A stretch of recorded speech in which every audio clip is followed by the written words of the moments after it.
with their diabetic emergency diabetic ketoacidosis will come, with severe abdominal pain.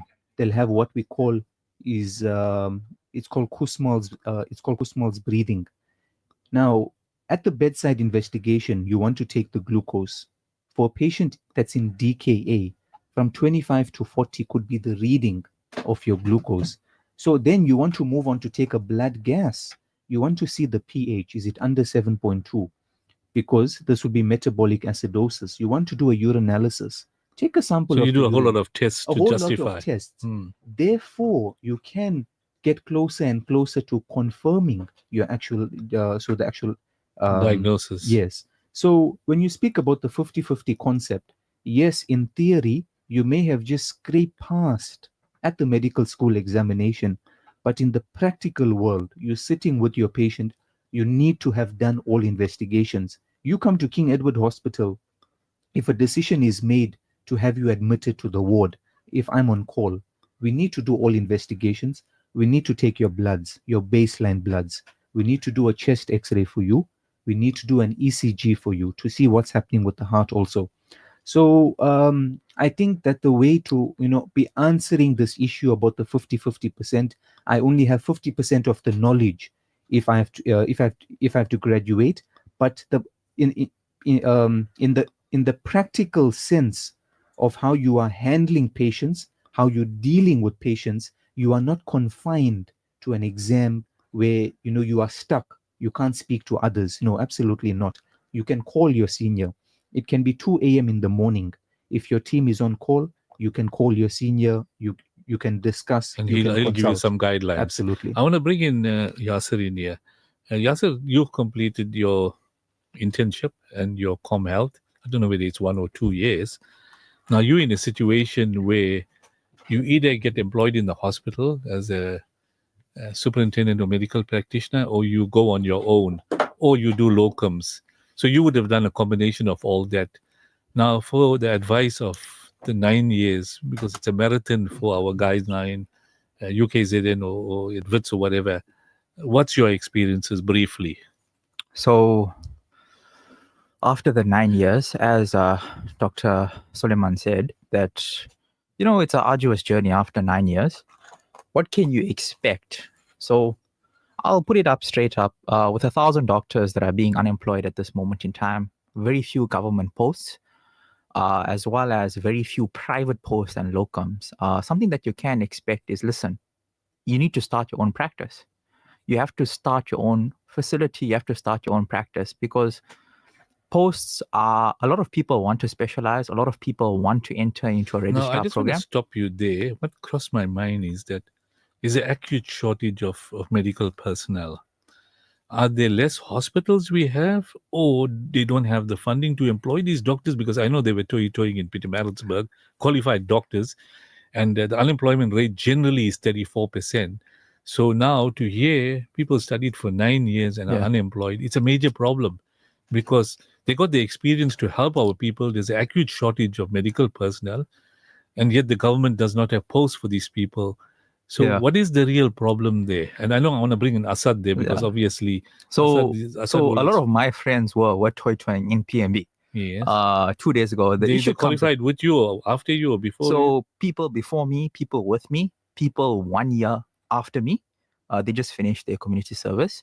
So as I said, minimum of 1,000 or something. As I said, the posts for government, the posts for private are sparse. They're limited. A lot of people do locuming for a living. So when you're a new medical graduate, expect to open up your facility. And given the fact that there's a oversaturation of GPs, something which I want to highlight, especially in this program, you need to realize that, listen, for me, I want to specialize. I want to become either a dermatologist. I have a big interest in skin, or I want to become a surgeon. So either general surgeon, urologist, neurosurgeon, cardiothoracic surgeon, because I have the aspirations, I have the academic will, and I have the youth behind me, that I have the energy to specialize. Yes. So when you starting your practice, expect that, listen, the acute conditions, the bread and butter conditions, your flus, gastros, things like that, they already have the GPs. You need to now carve out a niche for yourself. So in my practice on Kavi Road or in Problem Kize Road, my niche is surgical procedures and skin. So I deal with things like eczema, acne, psoriasis. And this is especially important for people that can't afford or can't get appointments with a dermatologist. So if you're looking at a dermatologist... Now, your knowledge as a general practitioner of that enables you to do those basic functions, but not necessarily the intricate stuff. No, even the intricate stuff, it all depends on how you want to structure. Remember something, your knowledge doesn't end during medical school.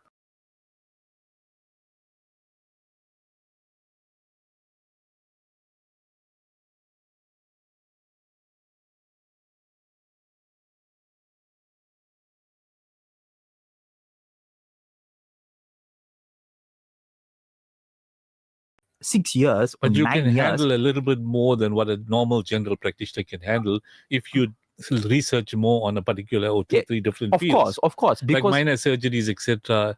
It's not necessary to go to a surgeon. You can do it by a general practitioner. To an extent. Like today, I removed an incision of a toenail. Do you understand? So, like the things that that's normally handled by a podiatrist. So that can be handled by a podiatrist. It can be done in minor OT by a general surgeon. Do you understand? I do skin biopsies. I do, post-inflammatory hyperpigmentation. I treat acne intricately, hormonal acne. So somebody that has PCOS and has like a somebody that has PCOS and has a resistant acne, even though the patient has like oral Accutane or retinoids. So you've got steady hands to handle all these things. Not steady hands. It's about having the knowledge, ensuring that you up to date with the latest literature, and you're practicing safe medicine. You don't want now a patient to come to you and putting their hands in you, and then all of a sudden now you're sending them worse. You're sending them, you're causing harm. So that's my advice for the people that are sitting at home, or people that are sitting on community service. Expect to be unemployed. You can. So what you're telling me, general practitioners have got scope to deal with certain procedures beyond what people think they can. Definitely, like what you are talking about. So with me, as I said, so that makes you like more popular in the sense that, listen, if somebody comes to you, you're not going to refer him to the specialist for everything. If I can handle it, So right. I have patients coming to me because I'm very big on social media.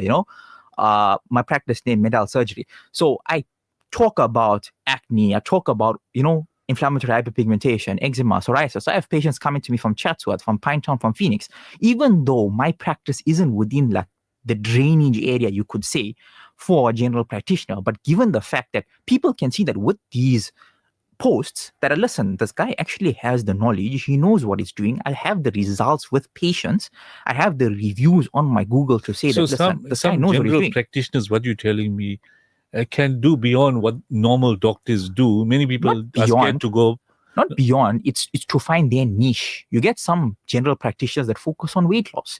You get some general practitioners that focus on PCOS. And then you also get like your run-of-the-mill GPs. You get your GPs, you have a flu, you go to him. Now with me, you can still do the run-of-the-mill stuff, but with me, I focus. So like now, if you have a skin condition, if you need microneedling, you need a chemical peel, you need something that you can't get at the run-of-the-mill GP, that now, listen, you can't get an appointment with a dermatologist, you can't get an appointment with a general surgeon, and maybe you can't afford the cash payment of $1,500 for a consult. You'd say, listen, come to this guy or come to a GP that has a niche field in it. So my consults around 550, 600, 500 to 600, right? So it's economical for the person to have a one-stop shop type thing. Yeah, it's economical and it's more convenient and it's more timely. You see, what you're telling Yasir is now to our students going out there, that be careful, it's a long journey. Yeah. Be careful when you qualify. There may not be employment. There's a huge degree of unemployment. Don't expect. For various reasons. Yeah. Now, I want to bring ASAD in. ASAD, Assalamu alaikum wa rahmatullahi wa barakatuh. ASAD, you've been focusing a lot on many issues on service delivery, but you've also indicated that provincial government on the medical side of things are not handling that portfolio well because they're undercapacitated, and yet they have a lot of doctors that are unemployed. That's been the talk going around. Now, yet we have unemployment at 34%. There are enough doctors to deal with, providing services in hospitals, but for various reasons, finances are mismanaged or could be any other reason, and they're not recruiting. Yet there are massive queues in these hospitals, and it takes them days to get, to the doctor. Your comment on that, ASAD, from a civic point of view? Gee, Brother Yunus, so you're touching on a very pertinent point. And again, it comes back to how government is dealing with all of these social issues that plague society. We know for a fact that the health budget has been slashed at a national level and even at the provincial level. So all of these things that you're talking about, the fact that these medical doctors are going through the mill, so to speak, and are qualifying and unfortunately are unable to be placed into employment. Look, Dr. Nasser has brought in a different perspective, and he's giving them hope to say specialize. You don't just have to, go through the run of the mill thing. You can still be a GP, but specialize. So I get that point. But again, it comes back to government and how government actually budgets. And you've touched on it. I mean, if you go to any of the state hospitals, the queues are long. And let's be honest, we're not really taking care of our people. And this is something that we as a community, we need to fight back. I mean, this government has failed the people of this country. And if we keep quiet, nothing will happen. So we need to keep questioning this. I'm quite excited, or actually, I've also come across the article in which the doctors were, actually raising the awareness insofar as not being placed. So it's good that they are, getting the attention of the media. But I think from our side as well, we need to support them. So even the doctors that have been placed, I think they should also throw their weight behind these individuals. At the end of the day, it's their colleagues, And then I said, I know you're dealing with broad issues of service delivery, and we're going to touch on that after the news break, because, very often people say we're fed up and what do we do? And businessmen are now getting worried because if they're losing confidence in the municipalities who are not delivering and yet charging rates, and we talk about this week in and week out, you get this NHI that's being introduced, and government is pushing that agenda, but yet they cannot fill these vacancies for these medical personnel.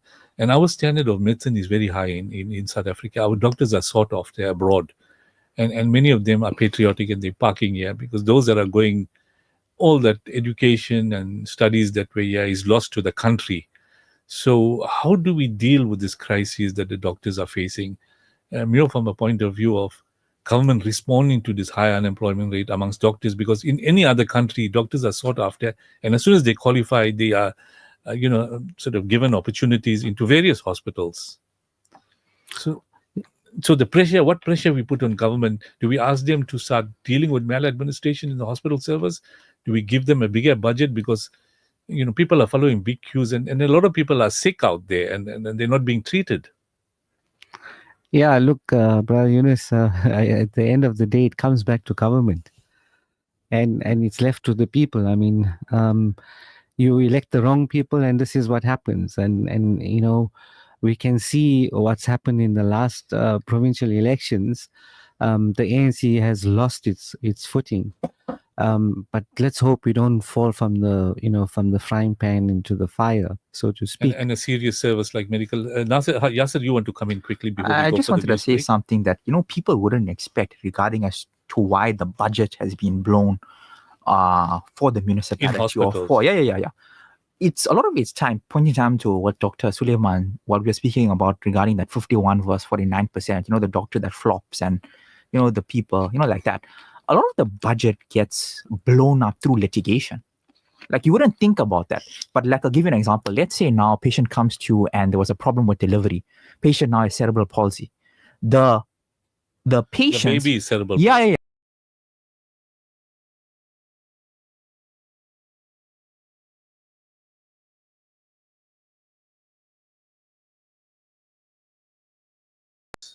It doesn't need to be proved that it's a doctor's negligence, as long as there's some negligence and that resulted in damage. And now the Department of Health has to pay 20 million or whatever the amount is.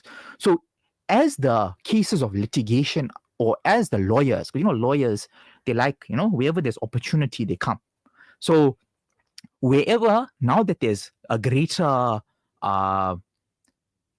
there's greater, like light on medical law.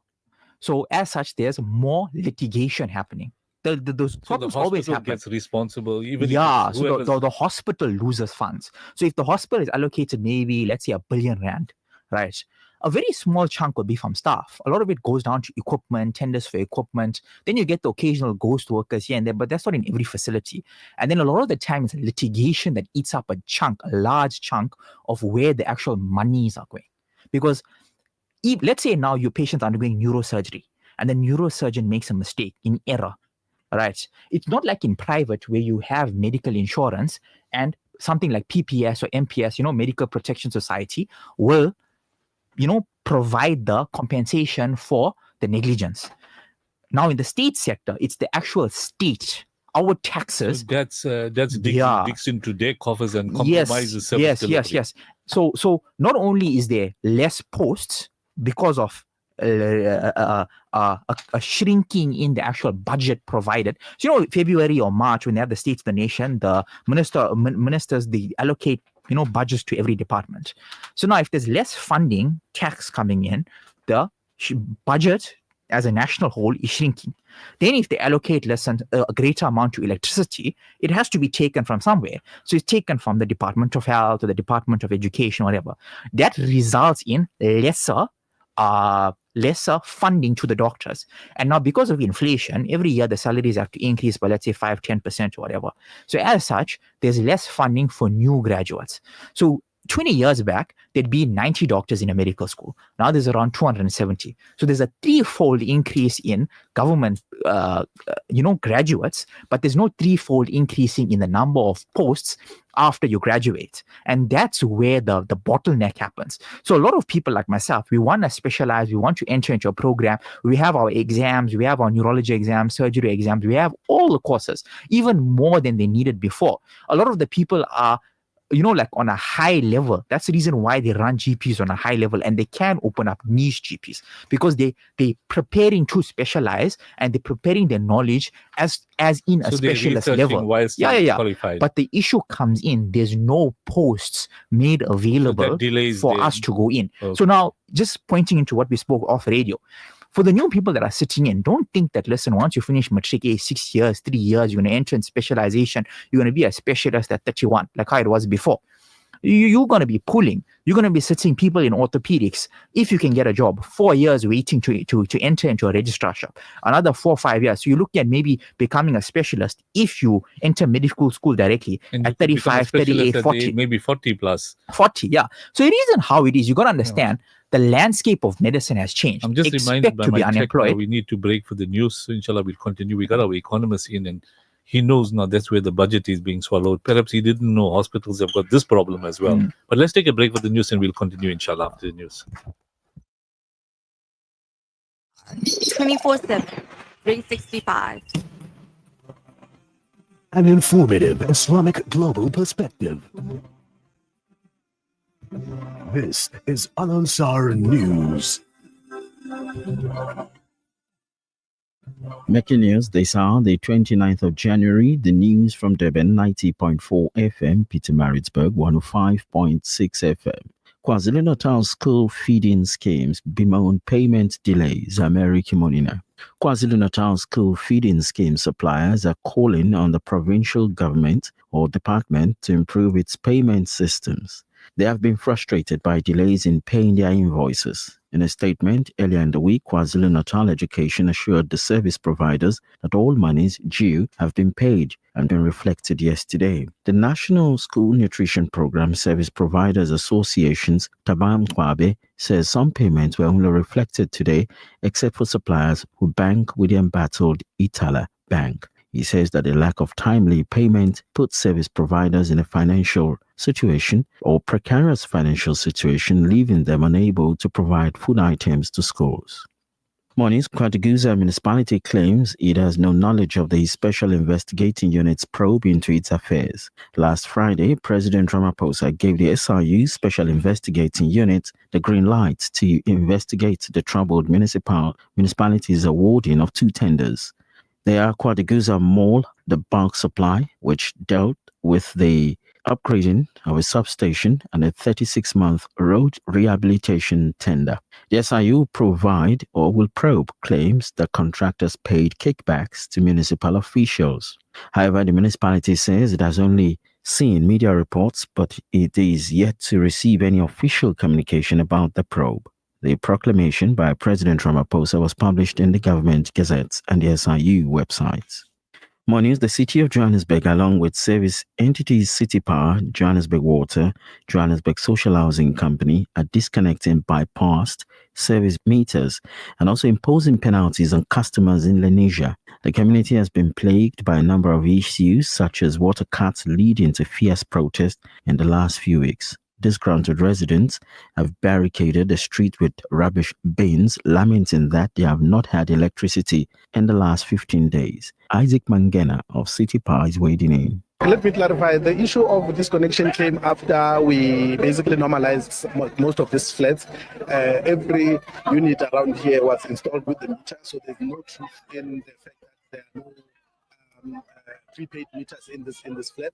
But the other truth is that there is electricity that is coming through this flat, and that electricity is not, the part of it is not paid for. So those meters that we installed in the November, December, part of some of those meters have already been bypassed, and as we have done in the past in other Joshko buildings, we have been going around doing the auditing and ensuring that wherever we find the meter that is being bypassed, then we can be able to disconnect. So there's no truth in the fact that they do not have prepaid meters. Otherwise, it means they've got postpaid meters, or they actually don't have meters at all. So it's a straight line from the box to their house.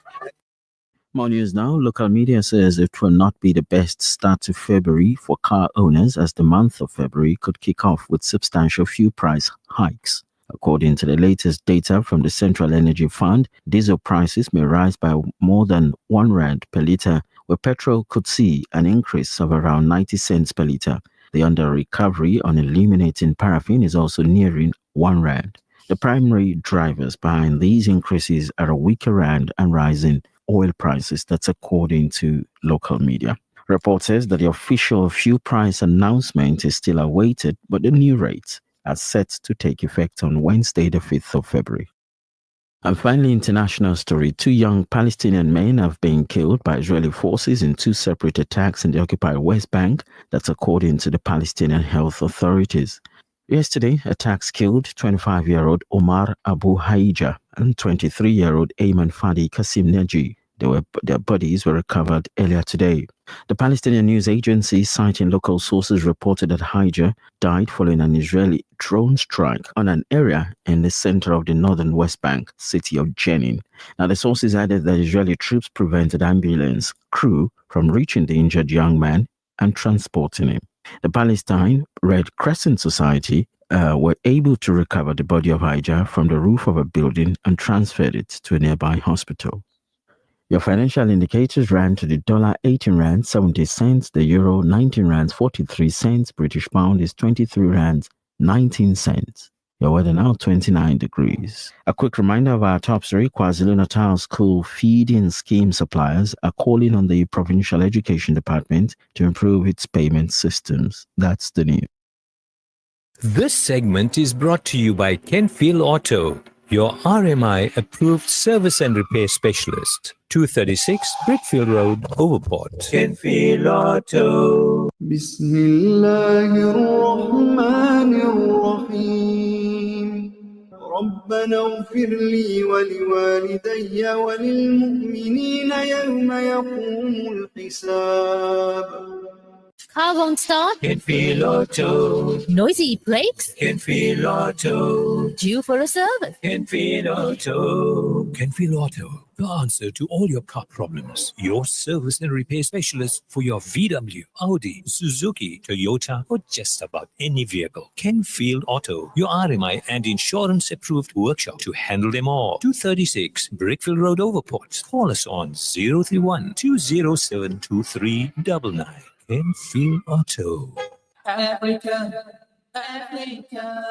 Africa Muslims Agency has been providing critical aid in Gaza and Lebanon with your support. The humanitarian situation is more dire than ever before. with thousands displaced and in need of basic supplies to survive. Donate any amount to bring food, water, medical assistance and essentials to the people of Gaza and Lebanon. Africa Muslims Agency, empowering, educating, inspiring. My local dealer wants my car. Sellers Cars want it more. Auto wants my car. Sellers Cars want it more. But also wants my car. Sellers Cars want it more. Wow. Shall I give them a call? They'll do more, help more, and you could even get more. Cause Sellers Cars want it more. Well, that's more like it. Everyone wants your car, but Sellers Cars want it more. Visit sellerscars.co.za or call 0678 678 678. Welcome to Simplex Radio. Visit our showroom for the full range of car audio. Our TV department carries top brands with quality LED panels, full HD to Ultra HD, and now the experience of Super Ultra HD. Visit our theater rooms and transform your home with brands like Onkyo, Integra, Denon, Boston Acoustics, Yamaha and more for quality audio visual experience. Now available, full range of home appliances. A one-stop shopping experience. Call 031 306 4029 or Kenilworth Park, 202 Brickfield Road, Overport. Simplex Radio, the name you can trust. It's official. Checkers Foods Kawi Park is our first food store with a halal butchery, bakery and deli certified by NIHT, the National Independent Halal Trust. This will ensure high standards and ethical practices across our butchery, bakery and deli from farm to table. So visit Checkers Foods Kawi Park for an exceptional shopping experience that keeps getting better and better. Get ready, South Africa. For the first time, the legendary Bassem Youssef is hitting our shores with his electrifying Middle Beast tour. From heart surgeon to global comedy sensation, his journey is as bold as his punchline. Catch Bassem Youssef live on the 7th of February at the Durban ICC Arena. Tickets at ticketpros.co.za. Brought to you by Blue Blood and the Gift of the Given. Listen to News in Focus on Radio Al-Ansar, Durban 90.4 and Pietermaritzburg 105.6 FM every Wednesday from 8 p.m. with Yunus Sacoor. That's 8 p.m. every Wednesday. Radio Al-Ansar, keeping you informed. وَمَا أَرْسَلْنَاكَ إِلَّا رَحْمَةً لِلْعَالَمِينَ. And we have not sent you, O Muhammad, except as a mercy to the worlds. फलक के नजारों ज़मीं की बहारों सभी दे मनाओ हुजूर आ गए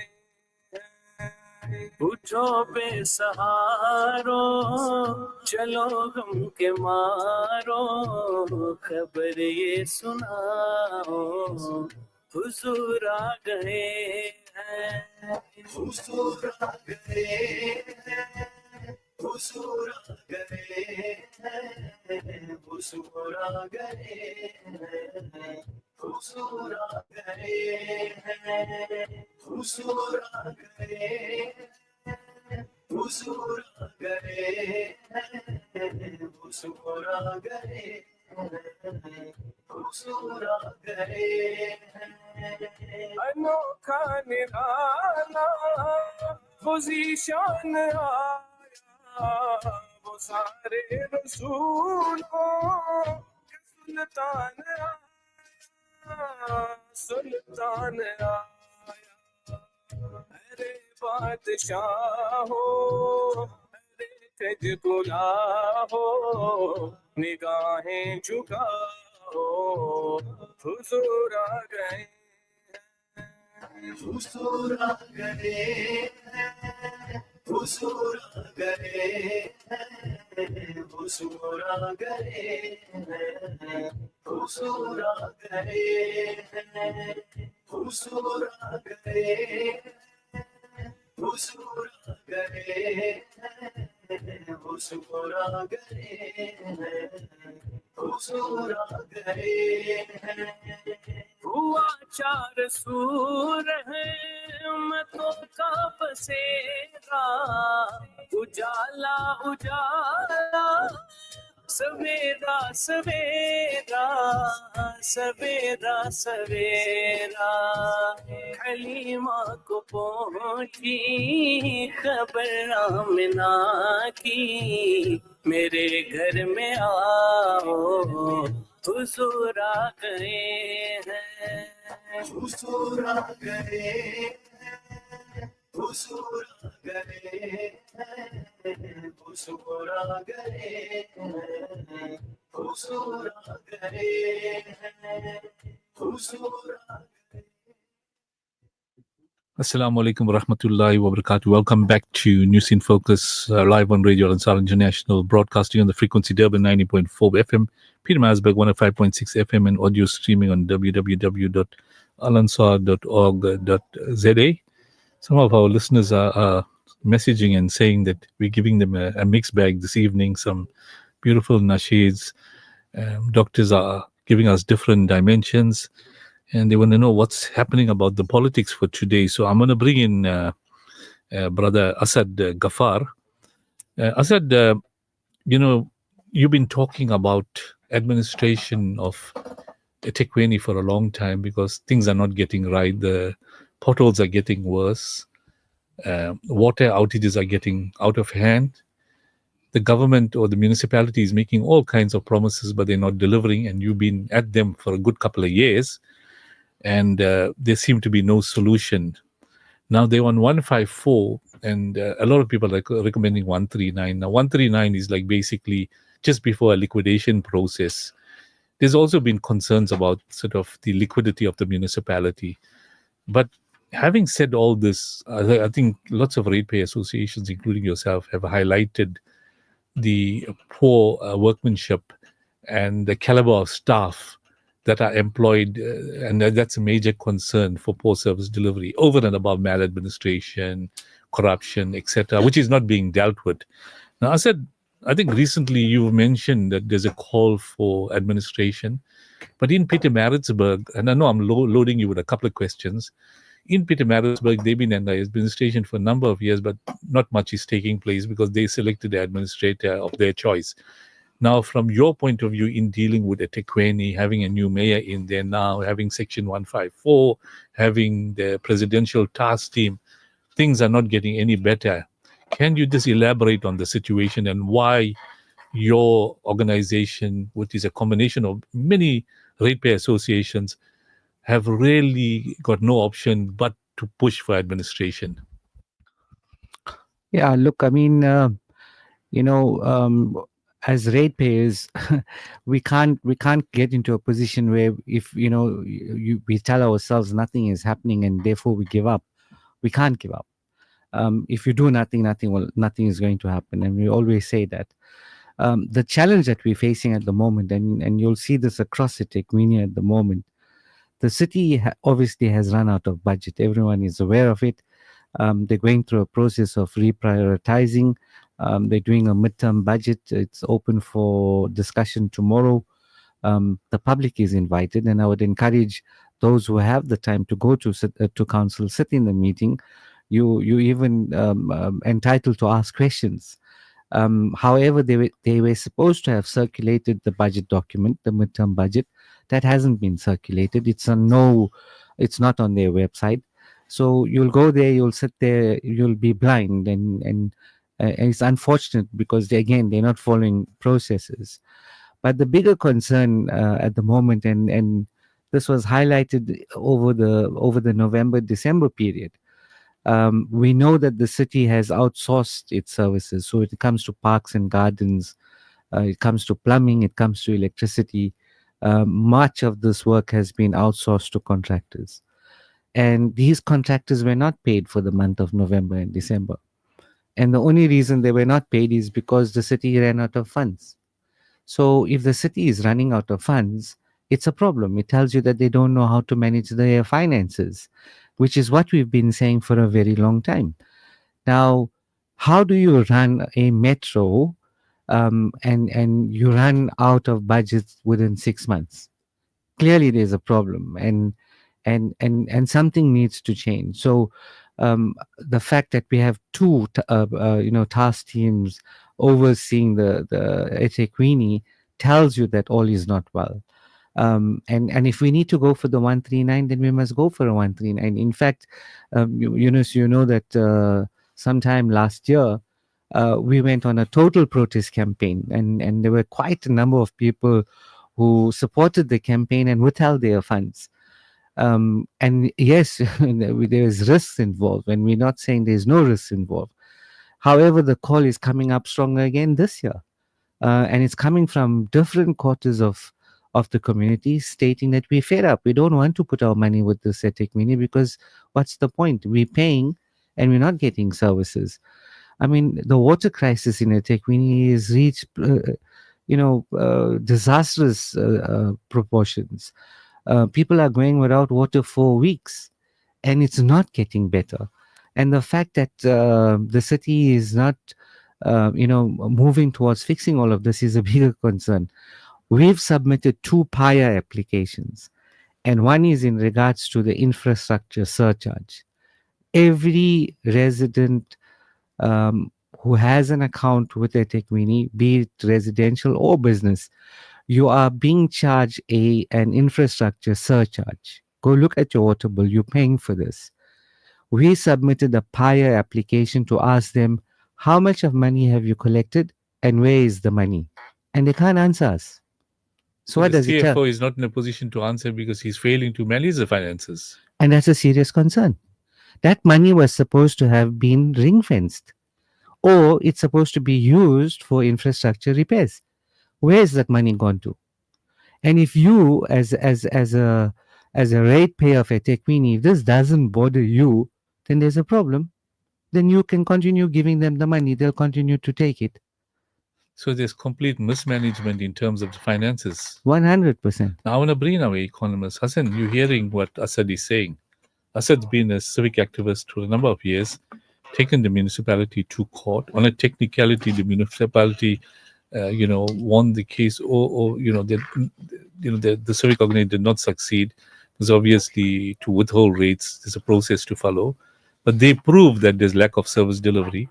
So from a financial perspective, if there's mismanagement of funds, and the Auditor General is confirming by virtue of the qualified audit reports and also the degree of irregular expenditure, from a financial perspective, what is the recourse, Hassan?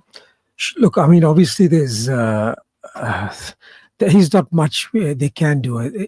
Obviously, you can try and prosecute and recoup. But I mean, one example was a few weeks back. There was an official, a provincial, that was embezzling funds of 1.2 billion rands in the infrastructure department. All he got was fine. And that same individual was accused of murder. How do you employ somebody who's accused of murder, who's got a terrible track record, and gives 1.2 billion worth of tenders to one company? 27 or 29 tenders to one company, which doesn't have no record of service delivery, absolutely nothing. What's happened? All that's happened at this point in time is that person's been fired, and they wanna obviously look into prosecuting. To recover those funds will be another. That's a process. Again, it's another process.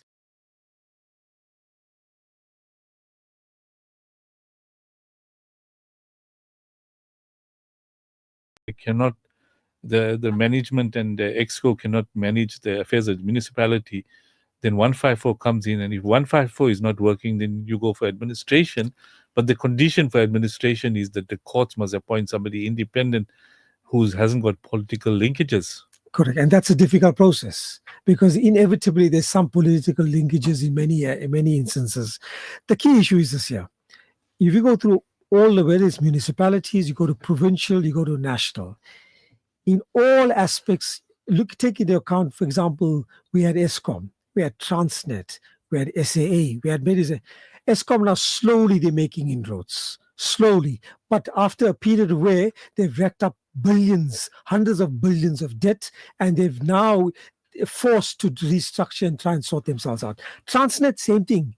Billions and billions were embezzled and lost, and I mean, really mismanaged completely. They bought useless locomotives from China because of some tender. Somebody got a kickback or whatever it may be. There was issues with the ports. There was issues with the rail. Continued. Now slowly, as they're trying to sort out certain issues, you're getting some improvement. I'll give you an example. South African coal exports, for the first time since 2017, it's increased. First time since 2017 is increased. And to put it into perspective, in 2017, we exported as a country close to 68 million tons. In 2023, guess what that number dropped to? It dropped to just around 50 million tons. And now we're getting back to 48, 49. We're getting back to this year. We got by 2024, we got back to 52 million tons. But from where we're coming from, 2017 was 68 million tons. What an impact that has on the country. The lost amount of 16 million tons, if you look at what the amount of revenue this country would have earned and how much of that could have been used towards the budget. You had earlier the doctors were talking about cutting healthcare budgets and cutting that. How much of that could have been used to employ people and used for better social services? But again, because of the corruption, the maladministration, the lack of skills and services in the various departments across the provincial, national, and local municipalities, it remains an issue. And that's an issue.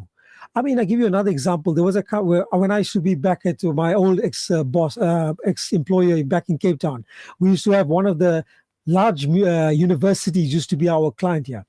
If you look at now the universities, this is a university which is I'm a graduate of the University UKZN. Go back 20 years ago, look at the lecturers and the administrators. There was an even mix in terms of, so long as you had the necessary skills and you were qualified for the job, you got the job. And there was a proper mix between the different races that happened because people got. Now go and see UKZN and go and see in terms of the race mix and the skills mix. It's changed substantially over the last 20 years because it's cadre deployment, it's focus on who you know rather than actually focusing on skills and driving improvement across the departments. ASAD, I want to bring you in now, and I'll bring the doctors in shortly. You've been fighting this battle for a number of years, and you're hitting a brick wall because every time you talk, there's different excuses being given. Section 139 is hardly working. The ministerial intervention, we don't know what is happening. The only thing positive is that load shedding has come to a standstill for various reasons. Suddenly, whether that was orchestrated, then we don't know. Unfortunately, it was a coincidence that after Praveen Gordon passed on, that load shedding stopped. So, a lot of people are saying, was he responsible or was the previous government responsible? Because this new minister came in and everything changed. But be that as it may, our listeners are now saying, we are identifying the problem. Your organization tried withholding rates, and then the municipality came out with a technicality at a large cost, and then forced you all to start paying. Now, what are the alternatives available? Because you have the personnel that are unionized, and it's hard to get rid of them. That's the first part of it. So if they're incompetent, they're going to hang in there for as long as they can because there's no performance management criteria being used. The second problem is that the politicians are complicit because they are cited for maladministration and corruption with these so-called management structures from the city manager downwards. Then we got what we call the GNU that has come into the province and national, but in the municipalities, there's a different ball game. So what are the possible solutions going forward, ASAD, from your organizational point of view? And you're giving message to other ratepayers. Look, Yunus, at the end of the day, the temperature on the ground is that most people are actually getting fed up. You can only, milk as much as you can or squeeze a stone for milk up to a point. And again, when we talk about all of these things, let's be realistic.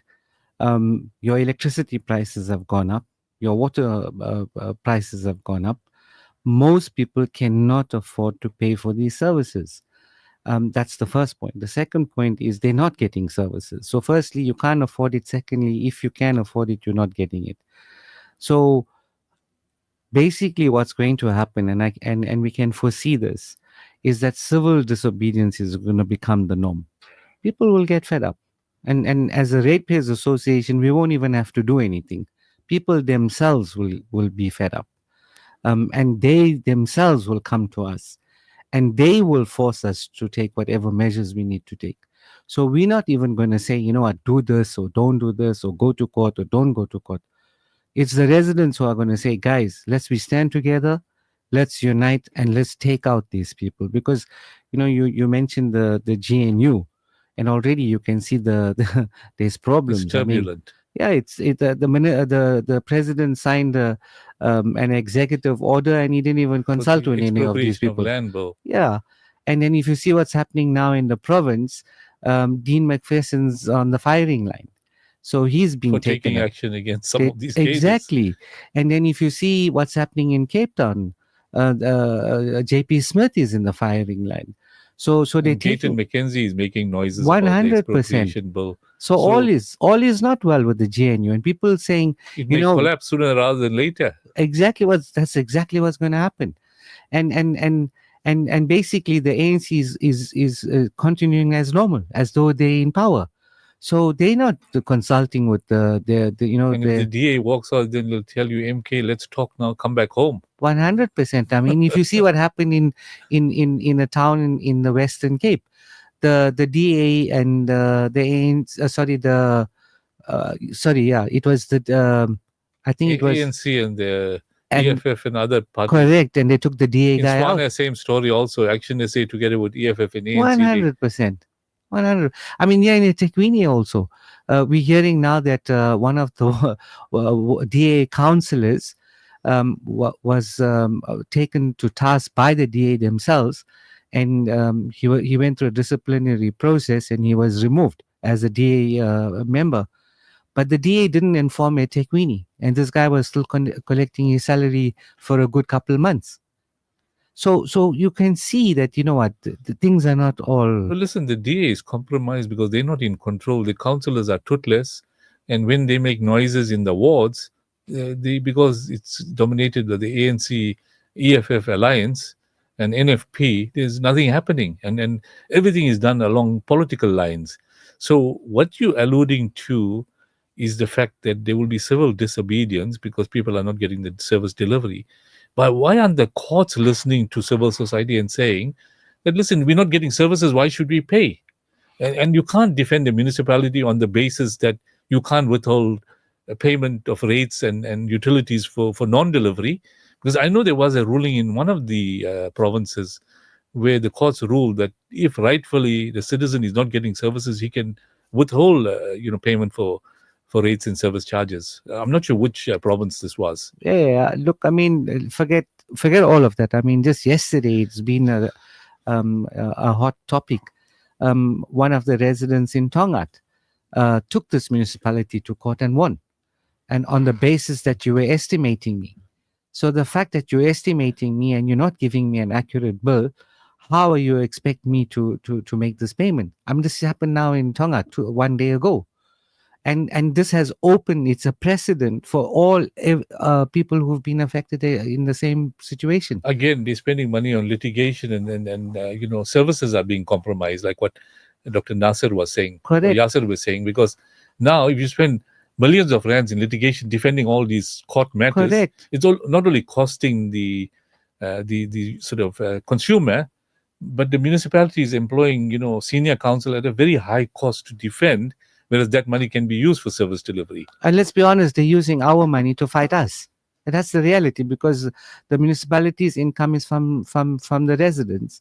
So they're using your rates money, whatever revenue they get from electricity and water, and they're fighting you with it.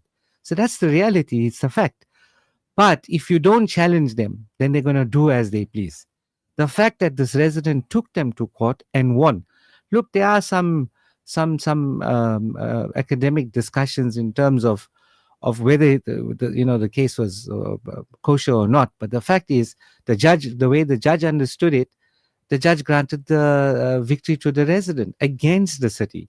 Now, this is the other problem that you have. When you go and consult with lawyers, they'll always tell you, no, you know what, let's not collapse the municipality.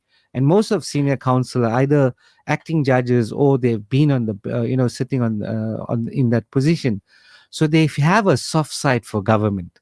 They don't like that you must take on government. They don't like that you must punish government. And that's the problem that we, as a civil organization, that's the problem that we have. When you come across a lawyer who goes, guns blazing for government, you must latch on to those kind of people, because that's what's going to fix government. Now, and our constitution calls for that, because the fact that they're going off the rails and no one's calling them to order, it's our fault. It's not their fault. The fact that they're doing all of these things and getting away with it, it's not their fault. It's our fault. We're allowing them to do that. The real problem, and we've been discussing this for many months, is that the personnel that are employed are incompetent, from the city manager to the senior managers downwards. They all, involved with some kind of issues. And I don't want to use the word maladministration, but with the politicians, that's a major problem in lots of government departments.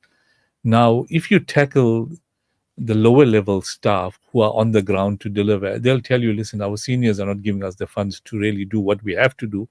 And those seniors are putting the blame on the lower level guys, and they're putting the blame on the service providers. But management in the municipality supposed to be managing the service providers and only paying when the job is done properly. For example, if you're going into road maintenance, which means dealing with potholes, there's a process to follow. You simply can't just put a patch of sand over it and tie it, because one rainfall, one of the councillors mentioned, then it's washed away again.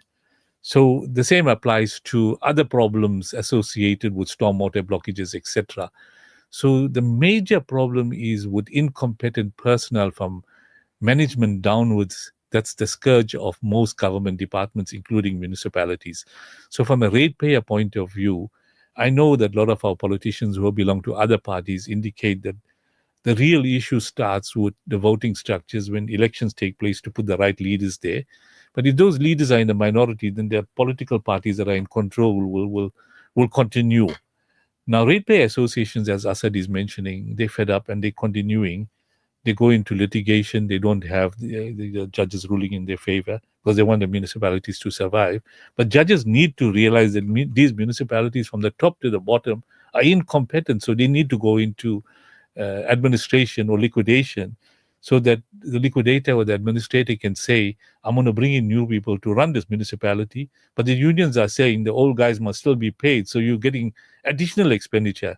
Hassan, at least ASAD, have you all thought about the situation that when you go into administration, you may have another Msunduzi situation in the EThekwini? Look, the Msunduzi situation is a unique situation because Msunduzi is an ANC municipality, and at the time, province was run by the ANC.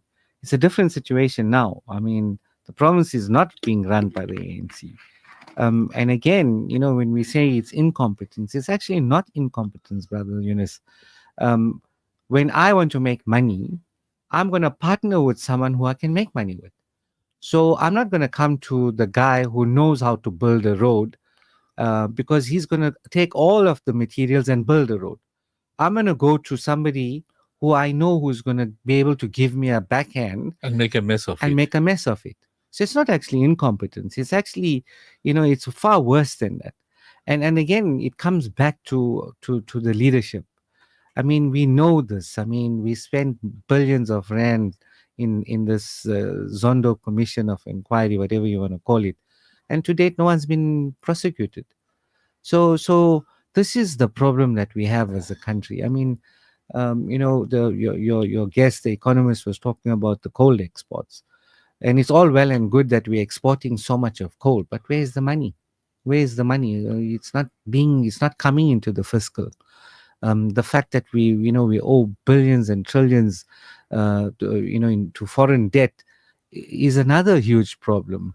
So our country is being stripped to the bone in terms of finances, because again, if National Treasury doesn't have money, how are you going to budget for your doctors? How are you going to budget for your roads? I mean, take a drive now in the night to Pietermaritzburg. Your roads are in a bad state. There's no cat eyes. There's no painted lines. It's very difficult to drive at night. And because And there's with no all the budget. crime on the roads, there's just another problem. There's no budget. There's no budget for your police force. There's no budget for education. There's no budget for healthcare. There's no budget for anything. There's only budget for their pockets. And we spoke recently about crime improving in KZN and the commissioner or the general Mkwanazi, but I noticed in recent articles he's being cited, Hassan, for corruption and maladministration, and he's got companies that are, he's using with his current setup to flourish. Hassan, you want to comment on that? Look, You I read the don't know. recent We'll have to article. wait and see on that. There's obviously a game in play there. We don't know. He's made a lot of progress in terms So of. he could have enemies that are bad He mouthing could him. have a lot of enemies. We talked about the last few weeks around the various mafia, whether it's the construction, the water, there's various mafias, and obviously as you're attacking and you're trying to address some of those key issues, you've got a lot of enemies that you've built along the way, so they will come after you or whatever. Remember, these are entrenched. Many of these people have been entrenched now for years. Look what happened was it yesterday or the day before yesterday in Mpumalanga? 50 Patco buses torched in one night. One night. Now, who has the ability, the efficiency, and the resources to do that so quickly in a space? It doesn't take a rocket scientist to know whose interests are at heart and who will try and do those type of things. And that happens across many parts of the country, across many sectors. And the fact is, there are certain ministers, certain commissioners or whatever that are trying to do the right thing, but there is going to be a huge amount of resistance. So I don't think anybody's expecting there's going to be an easy task. It's definitely not going to be easy, but you have to start somewhere and you have to try and address it step by step. But it's a monumental task. The unfortunate thing, it's becoming systemic in the whole system. And to try and change something that's systemic takes a huge amount of effort, it takes political will, and it takes a huge amount of change to address it. And that unfortunately it could take a long while to address. I said, we got a gloomy setup. ASAD is mentioning a whole lot of challenges. Our two doctors are here, and I know in the course of their medical career they dealt with stress. Now, Mohammed Hussain, I want to bring you in here. I know, you're telling your first year medical students it's a long journey, and after that journey, you've got to be careful and, you've got to be hands-on, and the stress levels could increase. Now, our doctors or the newly, the new medical students, they're looking at, 9 years being a long period. And before they start earning, it's minimum about, 8 years or 7 years. So they'll be, obviously relying on bursaries or some sponsors to fund them to pass and move on. Now, what's your positive advice to these youngsters, these 18 and 17-year-old bright graduates from Sestri College and, the other schools? What's your advice to them? How must they be optimistic? Because we're hearing a lot of negative stuff with the country being in a situation it is. There's crime on the increase and unemployment on 34%. People are battling to eke out a living, and the stress levels start increasing because as a doctor, if a person is unemployed and that level is high and they can't provide basic needs for their family and they're going around looking for employment, let alone doctors, other what you call guys are also unemployed, whether they're carpenters. And, I know we put out an advert for the manager maintenance, and we had a whole lot of engineering graduates applying for a basic job. And when I found the guy and I said, you got 3 or 4 engineering degrees, you should be, in one of these huge manufacturing companies earning 150K a month, and you're applying for a job of this level. He tells you, let's be real, there's no work out there. So graduates at other levels are also battling. So what's your advice to your graduates that listen, or your guys that are studying? It's a long journey. You have to be hopeful. Make du'as to Allah subhanahu wa ta'ala. Think of the service to humanity. What is your suggestion and advice to the guys, given that you already into your first year of employment? Sure.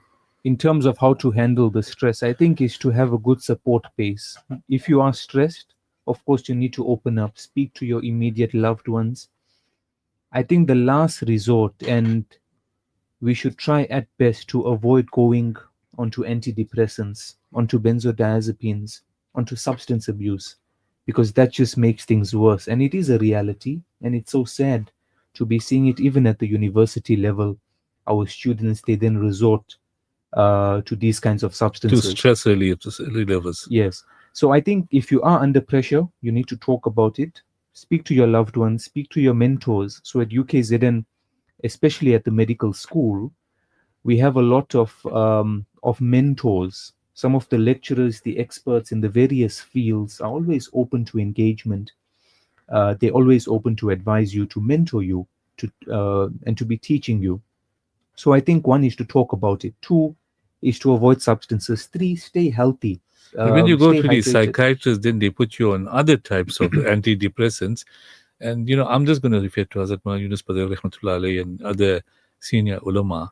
They used to advise, and I'm just bringing the religious perspective in here, that when Nabi alayhi salatu wasalam used to encounter any kind of difficulty, he is at once used to resort to salah and be paban and regular with his salah. And he found that to be a great reliever of stress, because once you commit it, then it guides you towards turning to Allah subhanahu wa ta'ala. Meditation, yeah. So these newly students going into university now, they've got these challenges in front because their fees are quite high if you don't have a bursary, because those that just kept in, and the parents are not very wealthy and they're borrowing money, etc. So what's your advice to them? That they must persevere because they got the potential, and obviously they're worried about this year and the years ahead. Firstly is to study hard, because it's not easy. You can't just sit back and say, I'm a gifted student and I'm going to pass. You're going to have to study. So what kind of advice do you give them? Because they're hearing all these negatives and they're saying, hey, but really, is it worthwhile going through 7 or 8 years or 9 years and I don't have funds, and if I don't make it, I'm stuffed up. I lost so many years. Whereas a BCom is a quick 3 years and I get into a job and I didn't do my postgraduates from there, whereas this one is a long journey. So how do you cope? Sure. I think the problem needs to be ironed out. It needs to be identified. If your concern is the financial costs associated with the studying, you need to reach out to an organization that will be willing to fund you. I'm involved in few organizations whereby we offer to fund students. We offer to pay for their years of studying. But of course, you have to be passing. You have to meet the requirements. But is there enough funding for many students, or is it limited? It is limited to some extent. It is competitive, but I think it's a chance. It's a chance that you should be exploring. So it's not a question of if you don't have funding that you cannot proceed. There are organizations that can assist, but you must have the potential to pass, and at the same time be confident and realize that it's a long journey, but you're going to chip away. Because it's an investment in you. Your education is your investment. It's an investment in this country in the future. So the Islamic Medical Association as well, they also fund students in the health sciences. And there are other institutions that will be offering these types of funds. So I think ultimately is to stay focused, be persistent. You have to persevere in whatever you want to do. And when it comes to stress, stay healthy, to be exercising, change the rate at which you breathe can easily assist and help you to cope with your stress. You go to a psychiatrist, they will even advise you of these deep breathing techniques, etc., prior to going onto the scheduled drugs, etc. So I think stress can be managed. It's also in the mind. You just have to be positive. You have to be positive. You have to be strong. You have to be persistent, and so ultimately is to find purpose in life. You educate yourself. Find a job, and stay strong. Now, Dr. Yasir, you've been through the mill, and you obviously didn't have, unless you had a clear journey and you managed your stress levels. You also, endured during your 7 or 8 year stint. Firstly, 6 years in UKZN, and then subsequently you were out of the province for your intern, and even your comm service you were out, but partly Maritzburg, partly Cape Town, and various other places. So it was a long journey. How did you cope with this journey? As Dr. Suleman said, just realized you can cope through. You kept fit? Kept fit. You kept positive? How did you keep positive? Realizing that there's an end Because goal you got behind some everything. Realizing 50 or that there's 60 medical students listening also. Yeah, realizing that there's loved ones at the end of the page, and continue with your salah, ibadat, making zikr, reading astaghfirullah, exercising. Yeah, all of that. Going All to of that will gym. help. Yeah. The main thing is, like, for the people that are listening, don't be despondent. Whether you're a medical professional, whether you're architect and engineer, as you Commerce said. graduate or what? Yeah. Don't be despondent. Realize that you can always do something, even if it means you opening up your own, and you still maybe you want to specialize or you still want to pursue something else. You're more than willing to open up your own and do what you can do. Half a loaf of bread is better than full Now, loaf. how do you balance your studies from year one onwards with your social life? Sort of socializing in some way, getting away from the study setup, going and playing soccer, watching soccer, playing cricket, watching cricket, swimming. Yeah, with everything in life, you joining can't- some friends here and there. How do you balance that? With everything in life, you can't have the best of everything. You can't have the best. You have to prioritize. There's certain time for play, and there's certain time for studying, and You can't be a bookworm for the whole day. exactly. Otherwise, you'll go off your head. Right. So you'll hit a 180 and you lose it. So you Some can't. guys have lost it in medical Yeah, students as well. yeah, and then they turn to substances, or they lose the plot. They lose And the then plot. all those kind of things. Yeah. So the main thing is, listen, having a balance in life. You have to have a balance with everything. People are stressed, they don't have work. Now, what can you do? What you can do is you can open up for a GP like myself. You want to specialize, yeah. But what you can do is you can open up your own practice, find your niche. Whether it's skin, whether it's mental health. I If do you mental can't health. afford to open up your practice because you need money, you need premises, then you start doing locums indefinitely until you find enough money to open your practice. Or what advice do you give? Yeah, so a lot of people, they have responsibilities. So you can do locums. You can reach out. It's tough. I'm not going to lie. It's tough. But remember, Rosie, all that is from Allah subhanahu wa ta'ala. But what can you do? Let's say for people that do have funds. So I had the funds. What can you do? It doesn't cost too much to open up a practice. But I mean, it's a considerable amount. It's under 100,000, put it that way. What you can do, open up a GP practice. GP practice, very competitive because you're competing against Now established you end GPs. up not getting enough patients and you're struggling, then what's going to happen there? So you need to supplement your income with other services. So in other words, have your practice for a couple of hours and then do locums for the other time. No. So you can sustain yourself. for But the month. also supplement your practice with other services. So like with me, I supplement, like let's say if I get a certain number of patients via appointment, they see my practice on Kawi Road, they want to book an appointment either for skin, mental health, surgery, run-of-the-mill GP stuff, or run-of-the-mill GP stuff. What I also do is things that supplement my income, micro needling, chemical peels, cauterization for skin tags or things on your face. You can do IV drips, glutathione drips. You can do, scopes, biopsies. So there's a lot of things that, suturing. You understand? You can run your practice such that it's like an after-hour service. So when everybody's closed, like let's say when the established GPs are closed at 5, you can run a thing where you have WhatsApp, like what I have, and you can be, listen, the patient messages you and say, listen, it's Sunday at 4:30. No GP is open. But I'll be open because I have WhatsApp and you have my number on the internet. How do you treat a patient in that regard? So Online? there was a patient that basically it was 4:30 on a Sunday. No GP was open, and to go to a casualty, it's basically $4,000. Now not everybody can pay $4,000 cash. So you're Now- looking for a doctor that you can get Exactly. access to Now some care. I'm open technically on that side via WhatsApp. So I said, listen, okay, let me see the wound. It was a big gaping wound. How did you see? No, they sent me a picture. So I said, Okay. listen, come, I'll open the practice down and I will suit you. So I will suit you. So they contacted me on my number, right? So you're on call. Yeah, technically So on call. doctors can be on call to assist patients, and that's where you separate from those 8 to 5 doctors. Yeah. So like on a Sunday for me. So you're going to be creative in the way you do Exactly. things. So in my situation, on a Sunday, when no one else in Durban is basically open, I am open between 4:30 and 6. So if somebody has sick, somebody have emergency care, needs After 6, nebulization, where they got to go to ECG, hospitals then? no, then they can still message me. But then you're gonna be Conflicting waiting. You're gonna be waiting like 24 hours to be seen. Right. So you either pay $4,000. And is it safe to get to you? Because Exactly. a lot of crime in that area is cars were stolen parking outside. Exactly. So crime comes in, and ASAD will tell us crime is gone out of hand. Exactly. So what you're telling us, Dr. Yasir, is that you're not sort of all doom and gloom. Yeah. You've got to be creative in anything in life. Exactly. And you've got to handle that difficult situation. And there's a lot of options. And the main thing is looking for opportunity. So like for me, my opportunity is WhatsApp. Very convenient. You make an appointment with me on WhatsApp. You message me. You tell me what you have. And then you understand. So it's done. social media is the way to go. It's convenient. With me, you walk in at 9:30. You see at 9:05. You're not sitting waiting 30 minutes, 45 minutes for the doctor. That's the first thing. The second thing, it's also convenient because there's no GPs that are open or no emergency centers that are open on a Sunday. When you need suturing, when you need nebulization, when you need emergency stuff, there's no one open. You message me.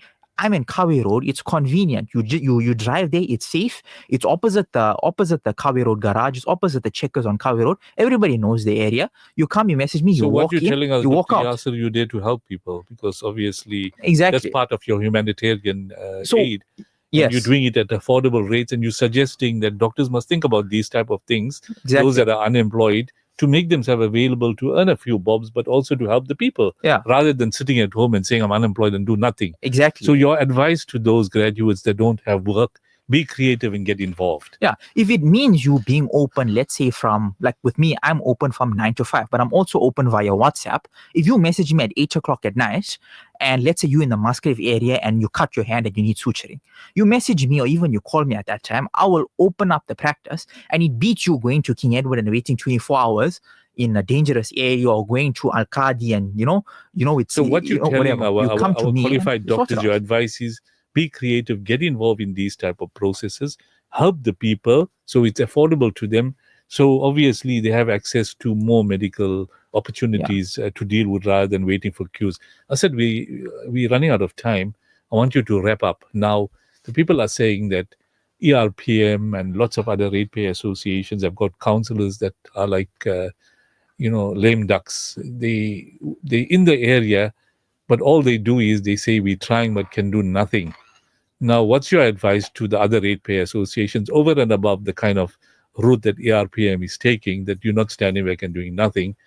I know that some of the groups, I'm on those groups and they say, where's the councillor? And the councillor is nowhere to be seen. And then that councillor will tell you, listen, the ruling party together with 2-3 other alliances are the guys that call the shots, and they hardly service our area. So how do you deal with the councillors of those areas, ASAD, if you have been dealing with them at all? Your final comments in that regard.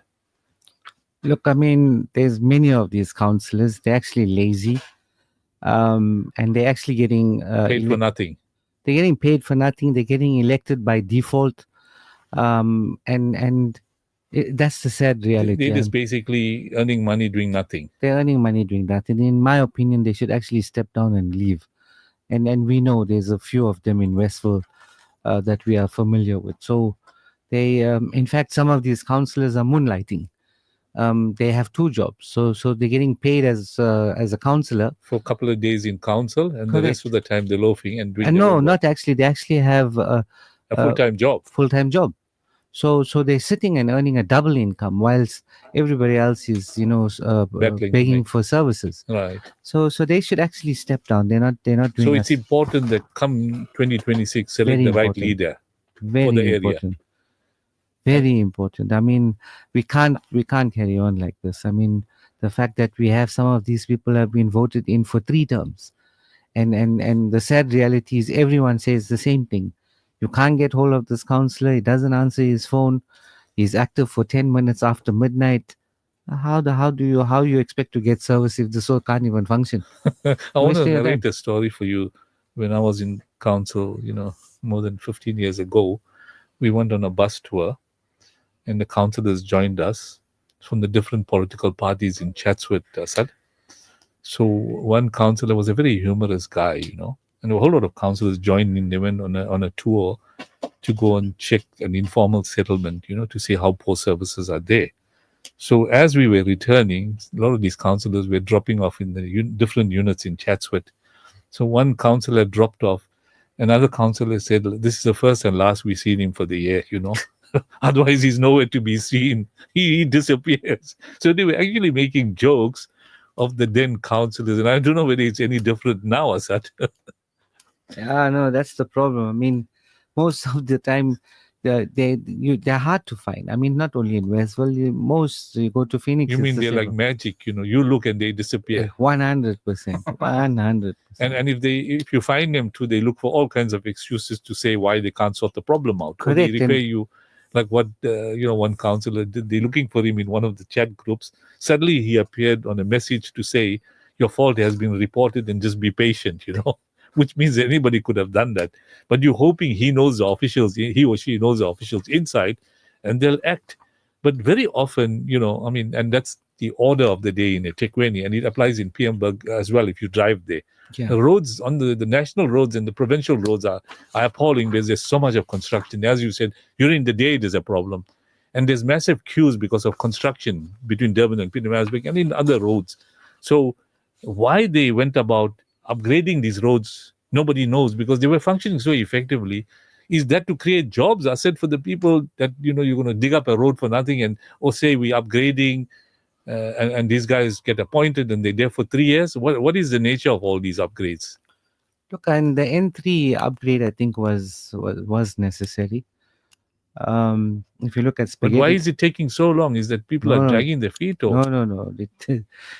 I mean, the engineering that's involved there does take a long time. I mean, the concrete needs to. But you're going to manage it. You can't now just close 2 lanes and let 1 lane run, because if you go 1 lane at a time, then the traffic in 2 lanes is fine. But if you go back to the past, it wasn't like this. Why is there a difference? I can't answer for that, Yunus, but I know the answer, but I won't tell you. I even tipped you off with the answer, but investigate. Because we were in the system and we know how people create jobs for contractors, and this is part of the mafia. So, Hassan, at least, Asad, what you're telling me, be resilient and continue with the struggle, like what happened when apartheid was fought and how, the Middle East in Gaza, etc., where Hamas brothers are fighting. And eventually there's a ceasefire, but it has got challenges. I'm not going to ask Hussein to come in there. It's a subject on its own. But you're suggesting to ratepayer associations, don't be despondent, be resilient, continue with the fight and the struggle, hold people accountable, and a year and a half's time when municipal elections come, start mobilizing from now. 100%. So I've given you the answer, Hassan, or is there anything else to add? I hope you're not going to charge me for the answer, but yes. We do a lot of free services, a lot in Al Ansar, and we continue to do so. Hassan, your closing comments. I know you want to watch Man U, or tomorrow Man U plays, Yeah. So Liverpool plays tonight, so you're going to go and watch them. Tell us what's your closing comments. I know the markets are now going down, the price of petrol is going up, and I don't want to ask you to talk for another 15 minutes. No. But are we taking an about turn now in the financial So situation? tomorrow we've got 2025? the Reserve Bank Governor will be sitting in tomorrow, obviously with the monetary policy. Yes. There's expected rate cut to take place. So that's positive news expected for the South African consumers, those that have debt or those that have got bonds on their houses and things like that. Hopefully that will result in a lower cost or lower monthly payment. I think a couple of key things. We're going through it's going to be a tough year. There's a lot of positives that are happening. The tourism industry is having a fantastic run. If you look at the numbers that came through to the end of November, we're still waiting for the December numbers. But year on year, numbers are up 3 to 4% in terms of tourist arrivals. A lot more foreign tourists are coming, and not necessarily from your Western denominated countries, such as Europe or the US and the UK. You're seeing an increasing number of tourists coming from China, from India and Africa. A lot of African tourists are coming and spending money in many of our cities, Cape Town, Johannesburg, and Durban to a lesser extent as well. I think thirdly, and an important part is that while we saw in 2024, one of the big improvements or one of the key issues that we had faced in 2023 that sort of sorted itself out, or not sorted itself out, but improved last year was load shedding. Remember, we've had now for over 300 days no load shedding, and that's been on the back of firstly, a slight improvement in terms of how ESCOM's are managing some of their plants. But at the same time, you saw an increased capacity coming on stream within the private sector and households. Many private sector had installed their own alternative energies. Households had installed solar panels and the like, and that has seen a strong benefit. This year, I think there is an increased focus on the transport sector. You're going to see Transnet, particularly the rail sector. There's going to be a focus on the ports and some of the road as well. But I think the ports and the rail in particular, there's going to be a focus on that. And as we see improvements in that, and I think there will be some improvements in that over the next 12 and 18 months, that will help us in terms of driving exports, driving production, and increasing the foreign revenues that we earn in this country. The big challenge and the big issues remain around corruption, maladministration, and the lack of skills within the various departments, municipalities across the country. That's unfortunately going to take a lot of time to sort out. I have faith that there will be slow improvement, but no major improvement. I think it's going to take some time before we see any major improvements in that area. So there are challenges from a financial perspective. Mohammed Hussain, your closing comments? I think it was a wonderful discussion and of course an important one. And we do keep in mind that it is the opening of schools and of universities, the start of the academic year. So perhaps some tips and advice for the students is to remain focused. You need to prioritize yourself. Your studies are your first priority. Your education is something you can work for, and there's nobody that can take it away from you. Yes, when you graduate, you will come across those issues of unemployment, but of course you will deal with it as and when it would come. So stay focused and prioritize your studies. Yunus, I just want to add one more thing on that. Yes, Hassan. Yeah. I think students and the like out there must not be despondent. So while we have one of the highest unemployment rates in the world, but look at a country like China 30 years ago, and look at where China is today. China 30 years ago, proper socialist communist country, was not regarded as even maybe a middle-income country 30 years ago. Today, it's a powerhouse. 2 days ago, a company by the name of DeepSeek. Remember, everybody knows ChatGPT. Everybody talks about ChatGPT and AI and the like. And who's the names of that comes to mind? Always, it's either Meta, the Elon Musk companies, or it's what you call Alphabet and Google and the like. DeepSeek has been developed by a Chinese graduate. He came out from a Chinese university, mastered mathematics. He's just turned 40, but he worked on this and he worked on various other. He in fact developed one of the best hedge fund companies in China over the last, before starting this company a few years back, highlighting that if you educate yourself properly, if you focus, and you can do well. Yes, one thing China has done fantastically well for its graduates and for the country, it's given them support. It's given them support in terms of subsidies for their universities, given great universities, had the good professors and the like to allow them to get a good education as well. But at the same time, the determination of the students and the people in China to work hard. This guy, if you heard what he said, just read what he talked about. He used to work nights. He worked and he worked exceptionally hard. He studied exceptionally hard, and he put a lot of effort. It cost him only about $6 million to develop this year, compared to the billions that have been spent on ChatGPT. So, the point I'm trying to say is, don't lose hope. If you put in the effort, and with the right sort of support, a country like ours, while we are facing major challenges and major issues, inshallah, if there's small changes and slowly changes continue to take place in a positive manner, there can be improvement 10, 15 years down the line, major improvements in the country.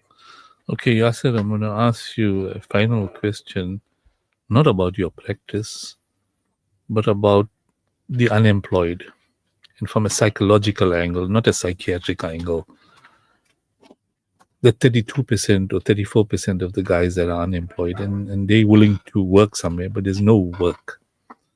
And they're worried about sustaining a living, and they get up in the morning. How does one motivate oneself to deal, with one's life going forward without taking, antidepressants or drugs from a mental perspective? Now, we know, performing your salah, getting up for Fajr, your other salah, but you got the worry of sustaining your livelihood for your wife and children, but you genuinely unemployed, and that constitutes 34% of the community. From a psychological perspective, what is your advice to those individuals? So your thoughts are what you become. The first thing is keeping a positive mindset. If you think negative and you become despondent and you don't apply yourself, you won't get anywhere. I mean, having positivity and having a positive mindset costs nothing. But the mental fortitude and like the perspective that you get, like when you think about things from a positive light and you bring that positive energy, to light, it will reflect somehow. That's the first thing I have to say. The second thing about if you're genuinely unemployed, and what is the question again? If you're genuinely unemployed, you got your livelihood, you worried how you're going to sustain yourself. You got up in the morning, you made your Fajr namaz, you tried, you got no employment, you got your needs for the day, you got to pay your rent, you got to pay your electricity, as ASAD was saying. You get your municipal bill and you don't know how to pay it because you got no money, and you want lights, otherwise you're going to get disconnected. No, understand. But you got the children to feed, and you need to buy bread, milk daily, etc. And you're not one of these guys that got reserves to manage. Yeah. Now, as Mohammed Hussein pointed out, they start getting into antidepressants, and some of these guys are in the street corners begging to buy all kinds of drugs. But those that are sitting at home in Chatsworth, Phoenix, in town, etc., and it's no fault of theirs, because the economy is such that, and the way the country is being run, especially those in the informal settlements, many of them get up in the morning and they don't know which way to turn. Some people get up, they manage the process, they saved a couple of $100, they buy their bread, milk, lower their standard of living, or go around to the welfare organizations and also to the wealthy businessmen and say, you know what, I need some help, etc. So they walk around, make an effort, and they get some money too. So what's your advice from a psychological angle to those? Don't be despondent. Your du'as are necessary. There is light at the end of the tunnel.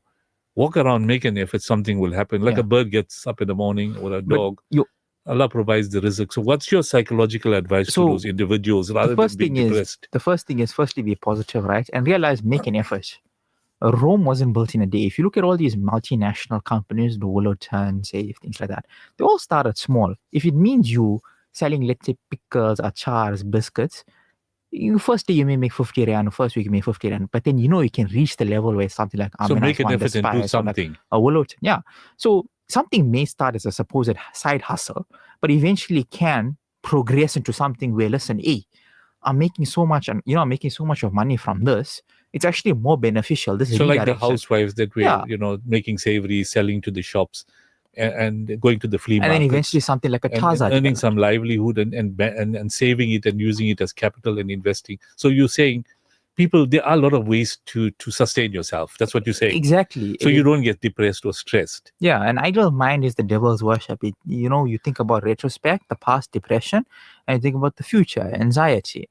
But if you think about the present now, the past can never come back. The future is never guaranteed. The only thing that's guaranteed is the present. So I've woken up in days, because I'm starting my own practice, I've woken up in days where I didn't know how much I was going to earn. Some days I came back, I was empty and earned nothing for the day. Some days I earned where it was a very good day. It's about having faith and realizing that, those situations. Yeah. As time progresses, with any business, any practice, anything, you'll find your niche and the practice, and the thing will grow. When Al Ansar started, I don't think it's as big as how it is now. It started off small. And as time progresses, if your service is good, if your product is good, if your patient demeanor, in my case, if the patient demeanor is good, you're providing value and providing services like being open on Sundays and things like that, then it will grow with time. So there's a whole But lot do of things something. you can do to really turn your situation around. And lots of people have done that. From a hopeless situation, they started off in a small way and Allah opened the way. Yeah. And this is how companies have grown, etc. So your advice is don't be despondent. Think about what you can do. Think about maybe, if you grew a little bit, buy a van and do some deliveries or do something rather than sitting and hoping for something to happen. Yeah. Because not everybody became rich overnight or successful overnight. So from a psychological perspective, you're telling the guys, the fact you got up, you're healthy, you're breathing the fresh air, the Medan is open for you. Go there and explore, which Allah subhanahu wa ta'ala talks about in the Quran, that go and explore the world. Yeah. And you make the effort, I will give you the support. Something which you gotta understand, you can't always rely on other people for jobs. The whole thing behind being an entrepreneur, you need to be a little bit of entrepreneur. You have to have like an entrepreneurial spirit. Instead of you looking to people to say, listen, give me a job, why you don't change that mindset? Say, listen, even though there's more risk, a little bit of capital, but be the sort of person where I want to create jobs. In South Africa, we have too many people that are looking for jobs and not enough people that are creating jobs. Like I have a friend of mine, he was an accountant, but he couldn't find employment. So he said, you know what, I see an opportunity in something that's inflation proof that people always need.